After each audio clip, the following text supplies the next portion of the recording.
മൂന്നാറിൽ എത്തുന്ന വിനോദസഞ്ചാരികൾക്ക് വിനോദ കേന്ദ്രങ്ങൾ സന്ദർശിക്കുന്നതിനായി KSRTC ആരംഭിച്ച റോയൽ ഡബിൾ ഡെക്കർ ബസിൽ ഇതുവരെ യാത്ര ചെയ്തത് 26,482 പേർ. 80 ലക്ഷത്തോളം രൂപ ഇതിലൂടെ വരുമാനമായി ലഭിച്ചു. കഴിഞ്ഞ ഫെബ്രുവരിയിലാണ് ഡബിൾ ഡെക്കർ ബസ് സർവീസ് ആരംഭിച്ചത്.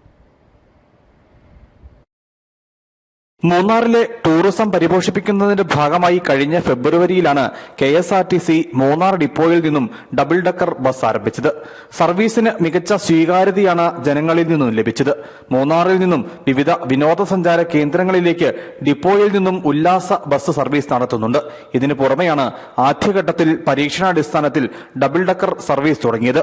വിദേശീയരടക്കമുള്ള സഞ്ചാരികൾക്ക് തേയിലത്തോട്ടത്തിന് ഇടയിലൂടെ പ്രകൃതി ദൃശ്യങ്ങൾ ആസ്വദിച്ച് ഡബിൾ ഡെക്കറിലെ യാത്ര വർണ്ണനാതീതമാണ്.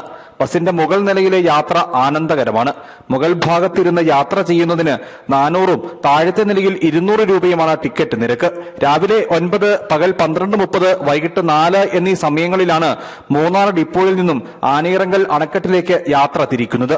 നാളിതുവരെ ഡബിൾ ഡെക്കർ ബസിൽ യാത്ര ചെയ്തത് 26,482 പേരാണ്. 80 ലക്ഷത്തോളം രൂപ ഇതിലൂടെ വരുമാനമായി ലഭിച്ചു. News bureau, Adimali.